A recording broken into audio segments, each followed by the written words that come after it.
James, what's wrong? Well, I realized I forgot my best friend's birthday. Again. Well, you're a developer. Why don't you just build an app to make sure that doesn't happen again? Now that's an idea.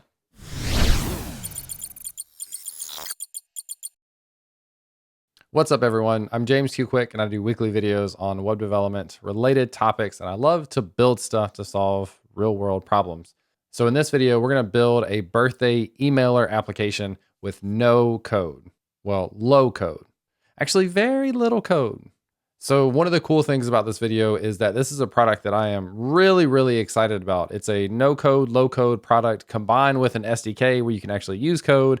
It's got database, it's got authentication, it's got services and endpoints and all these things that are really super cool. And we're only going to take advantage of a few different features in here, but I think this is one of the most powerful low code, no code environments that I have seen in terms of functionality and things that you can actually build. So I think this is going to be really exciting. Now, to follow along with the demo, if you're interested, there is a README inside of a repository from Brad Garapi. Brad is actually helping me build demos for these videos. So inside of this repository, JQQ demos, there's a folder for the Altogic birthday emailer, and he's got the instructions here. So if you also want a written version of this, you can follow along. And Brad is awesome. He runs a YouTube channel, so you should go and follow him on YouTube as well to support him in his journey, because he's one of my favorite creators and builders out there. So let's go ahead and get started. Now, this video is sponsored by Altogic, but everything we're going to do here is free. And like I said, I think this is a really exciting, powerful build backend apps faster platform with a cool SDK as well. So anyway, lots of really cool stuff. So let's go ahead and get started. This will, again, all be on the free tier, and I've already got an account, so you can sign up for an account for free. And we'll go ahead and create the new project. So this is considered an app. So we'll create the app here, and we'll call this birthday emailer. Now it's going to give us a custom domain. This is what we would use to make like API calls, etc. So we could call this JQQ birthday emailer. The cool thing about having the initials JQQ is, like, most likely you can prefix anything with JQQ and then the domain is available. So that's kind of nice. I am in Tennessee, so US East is my closest location. So choose the one that is appropriate for you. All this is going to be on the free tier again, so you don't have to pay for anything. You can just build away. And then we will start with a basic setup. This is actually going to create a user's model for us, and we're just going to add a birthday property to users. And then we're going to create a cron job that will go and query every day to see if it's anybody's birthday and send them an email. Alternatively, instead of sending them an email, you could also send yourself an email saying, go and somewhere say happy birthday to this person. So I think that's kind of cool too. So we can actually look at both of those. All right, cool. So we've got our birthday application, our birthday emailer application is created. We can go and open the designer, and the designer is where we are going to design the different services and data models and things that we have. There's also, we'll see these in a second, but there's also the tester and the navigator. So we're going to go ahead and open those up. We'll come back to that in a second. But those are basically kind of two different dashboards that are going to be really helpful for us as we follow along with this tutorial. All right, so inside of the dashboard, there's a lot going on here, but we're actually going to go directly to the database icon, which is the models.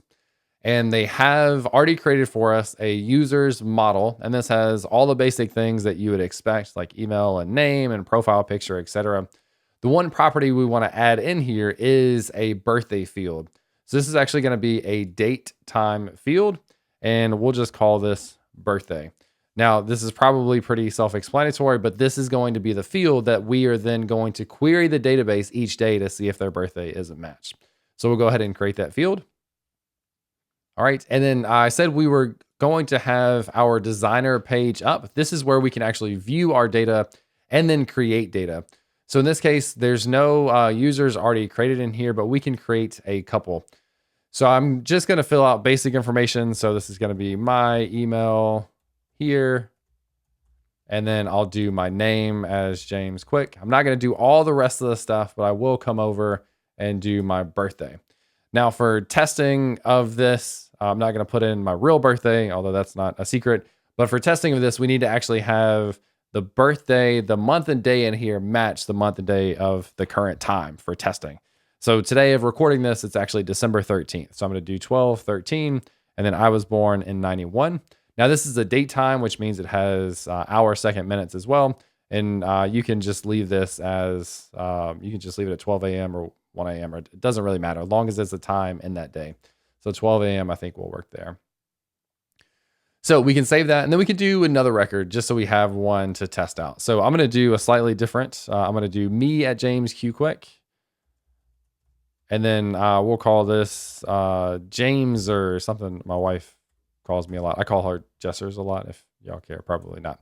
So Jamesers quick. And then I'm also, to start, I'm going to do this also on the same day. So I'm going to say 12/13/91, and then the time doesn't really matter here. So we'll say that record.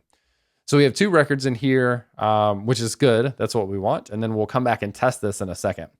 Now, back in the other tab, we have our data model, which is good. Now we need to actually create the task service. So the service is basically, if you call an endpoint, what happens when that endpoint is called? So in this case, in Altogic, you would define endpoints, and then when an endpoint is triggered, it would call a service. In this case, we're actually going to create a cron job in a second, which is a task. Cron job is something that you can define to run at a certain interval. Really, really cool and very powerful. And so that thing will then call a service. So first we'll go ahead and define the service. So we will create a new service. We'll call this a task service. We'll call this not birthday, but I guess birthday emailer. We could just call this emailer here. We don't need a group. We can go ahead and just create this. It's going to be kind of a one-off service. And then you get to this visual builder. Now, this is where the no-code stuff comes into play, because you can build some really, really powerful stuff in here. You can do things with your database. You can do stuff with cache. You can do email, which we'll see in a second, files and lists and logical operators. They also have queues built in. These are extremely popular. We'll talk about this a little bit at the end of the video for improving performance and resiliency of your applications. We'll talk about how those work near the end of the video and how you could take a next step to implement a queue to handle some of this work. It's all really cool stuff, and all just kind of here with these drag and drop things. So the first thing that we want to do is go into the database, and we're going to call create object iterator. Now, create object iterator is basically an iterator that's going to iterate through objects in a database. And so we're going to connect these two. So this trigger, the start trigger, is going to then pass its input, if there is any, to the create object iterator. And inside of the object iterator, we want to get data from a certain model. So which model are we looking at querying? And in this case, it is going to be the user's model. And then we're going to say, what is the actual query that we want to run? And so inside of here, you can come in and obviously see that there's a ton of different things that you can work with here. There is this, which references the model that we're currently querying, which is useful. There's the input object. So if there was any input into this block, we would have access to that there. We also have params, and then we have functions. And this is where we're going to do our work for this query. So what we're querying is we're comparing the month and day of now to see if that is equal to the month and day string representation of the birthday of any record, if that makes sense. So if we wanted a date now, we can call the function now. So this gives us now. And then there's a function inside of here called date to string. And so you can wrap this whole thing in date to string. And what is the date that we're looking to convert to a string? It's now. And then what is the format that we're looking for? Again, we're only looking for month and day, not year, because people's birthdays come every year. So we'll have a %m for month, we'll have slash, and then %d for the day. So we are getting the string representation of now that includes just month / day. And we want to compare that against, or we want to use that to query with inside of our query. So I'm going to just say, if that thing equals, then we'll do the same thing. So date to string of, now remember in this is the data model that we're querying. So if we want to query the birthday property, we can do this.birthday and then pass in that same string. So we can just copy this to make sure it looks the same. So we're going to take the birthdays, we're going to format it in this way, then we're going to compare that against the string representation of dates now. So this is querying for all birthdays that are happening today. I think this is really pretty cool. So once we have our iterator, now we need to actually iterate over the objects that are in there. So we're going to have iterate to next object. And I'm going to kind of move this out to the side a little bit because it has this thing called a trigger, which we'll come back to in a second. So we're going to pass in the iterator here. So the iterator that we created, we're going to pass it into the thing that's going to iterate to the next object. And then we're also going to pass this into the trigger. So this is going to trigger this to run iterate to the next object first, but then we're actually going to continue to iterate on, and I'll show you that in a second. So we have those two things connected, and now we need to actually get into the email stuff. So we'll go into email and we'll create a create email. And this is probably going to make a lot of sense to you or seem pretty straightforward at this point, but we need some sort of email in here for from. So birthday emailer at gmail.com, for example. Now, by default, Altogic has an SMTP server that's configured for you to allow this stuff to happen. The thing about that, though, is that we will not be able to actually use our custom email unless you go in and update the SMTP server to be a custom one that you do. So in this case, we're going to add this field, but the email is actually going to come from like a no reply at Altogic, but you could go out and customize that if you want to. So the from email is there. The from name is going to be the birthday emailer. And then who are we going to send this to? Well, we want to send this to the person from the actual email. So we want to we want to send this email to the email address of the person that we've queried, that we've iterated to inside of this iterate next object. So inside of here, we can grab the input.name. So if you remember, we go into the input here, and then we had shown that it populated. We need to actually pass this along. So now it should pass along this input. And if we come into here, we see that we have all these different properties. And actually, instead of the name, we want this is the name. No, this is the email address. So this should be the email address. So input.email. That's who we're sending it to. For testing, we could also send this to ourselves. So we could do a BCC to our personal email. I'm not going to do that because this would double email me while I'm testing, since my data is actually me. But if you wanted to just notify yourself that that email went out, you could also do that there. Oh, and looks like these are meant to be, since they're not variables, these should be inside of quotes. Cool. So it's also cool that it gives you the validation right there. So then in the subject, we can say happy birthday, and we can also customize this to be their actual name. So if we come into functions and look for concat, there's a text concat here, and I can double click and put this in there. So we can say, here's the first piece of text that I want to have. So happy birthday, comma, space, and then the second piece of text is going to come from the input dot name. So this way the subject will say happy birthday, James Quick, etc. And then the text message is whatever you want it to be. It can be happy birthday, we wish you well in your new year. Regards, birthday emailer. So whatever you want that to be. You could also customize this with HTML message as well. So that's created. Now, the one interesting thing about that is creating the email is not the same as sending it. So after we create the email, now we actually want to send it. So we take the output of this email, send it into the send email message block, which should then send the email. All right. And then this is where it's using the default SMTP server. You could, again, customize this if you wanted to.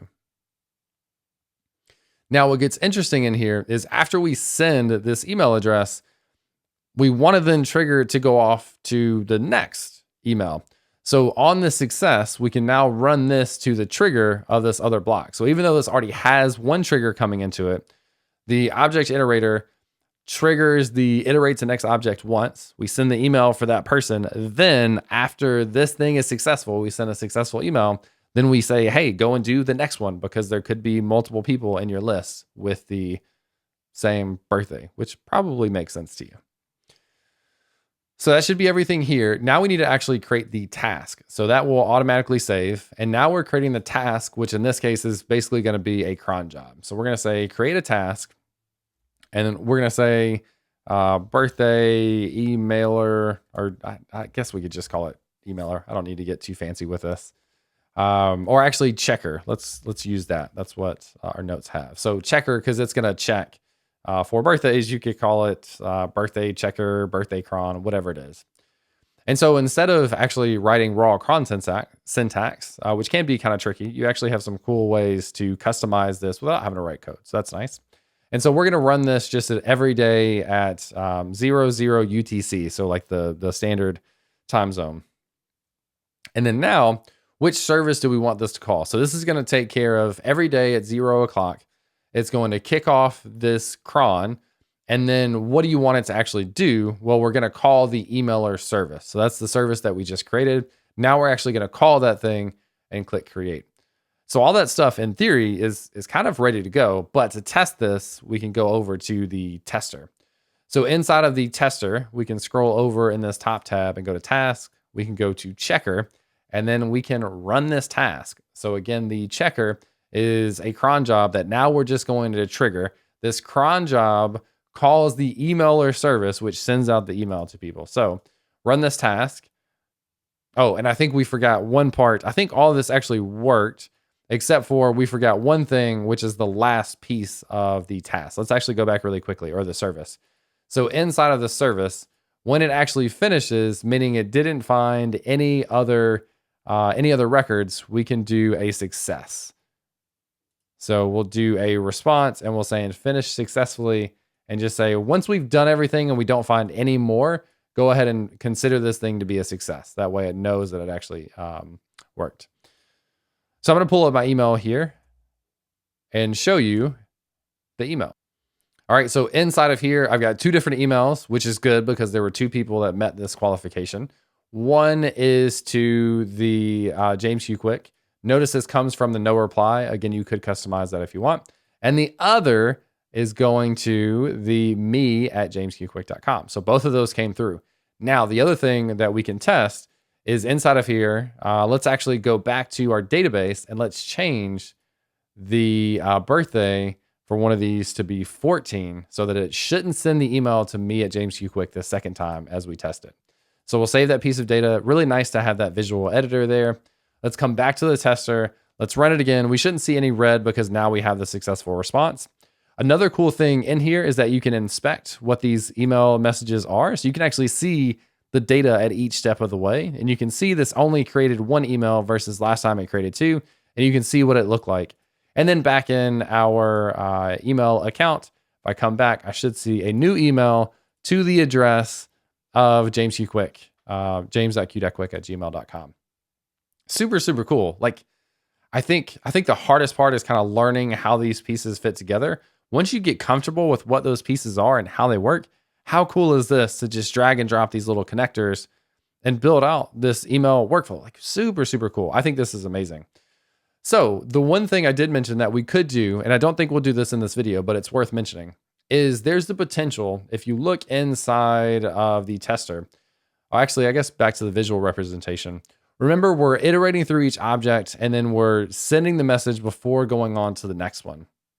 Now, one good rule in software development or best practice is if things don't need to happen synchronously, let them happen asynchronously. And what I mean is, instead of actually triggering sending all of these emails, what we could do is we could send a message to a queue. And a queue is something that holds messages, and then people read from the queue and then act on those messages. So what could happen is instead of sending the email directly, we send a message to the queue.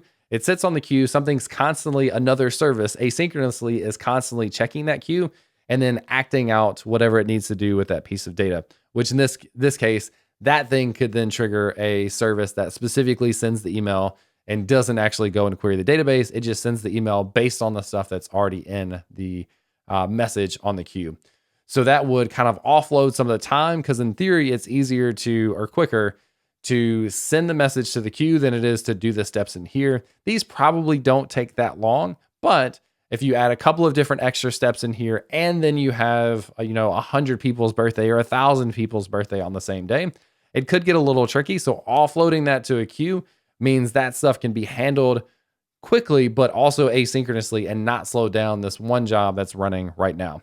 That's kind of a deeper architecture discussion, but I think it is really important to mention here. Now, I mentioned one thing. The other thing we could do is instead of emailing that person directly, I could email myself. So I could say james.q.quick@gmail.com. So I could email it to myself, and I could say this needs to be a string. The validation on here is cool because it catches that for us. There we go. And then inside of the message, I could say it is time to wish, and then we could use our input .name. So we come in here and we can now choose the input .name, and it's just going to put these in double brackets here. So it's time to wish so-and-so a happy birthday. Their email is, and then double brackets again for input.email. And it's like, go. Don't forget to message them. So this is giving me these notifications to go and email that person. And let's see if everything else is right. From birthday emailer to me. I think that's right. So to test this out, we could say that this person is going to be a totally different person. This is going to be other cool person, still using my same email. And actually, we could change the email to be coolperson@gmail.com. Save this record. Birthday still matches this date, which means when I go in the tester, this should still send that email. We can look in the email message and say it's time to email. Looks like it got it right. If I come to my email, refresh, and see this one, it's time to wish other cool person a happy birthday. Their email is so-and-so. So this could be like, you could automate anything with this with like no code. And the only reason I mentioned low code earlier is the little bit of like referencing data model properties and then the query to use the date time to string, like very minimal code there. Anyway, I think this is a really, really powerful tool. I'm going to do a part, not necessarily a part 2 to this video, but a second video with Altogic. And I'm curious what sort of stuff you would like to see in that video. Do you want to learn more about services? Do you want to see the SDK inside of a React or Next.js site or something like that? Do you want to see hands-on usage of queues? Do you want to do more cron tasks? Do you have any fun ideas for something to build? Let me know in the comments below. I think it'll be a ton of fun. Shout out to Altogic for having a pretty amazing platform. Last shout out for Brad Garapi for helping with the demo. You get the link in the description below for the repo, as well as a link to his channel if you want to go check him out. So please do that. Hope you enjoyed the video, and I'll catch you in the next one.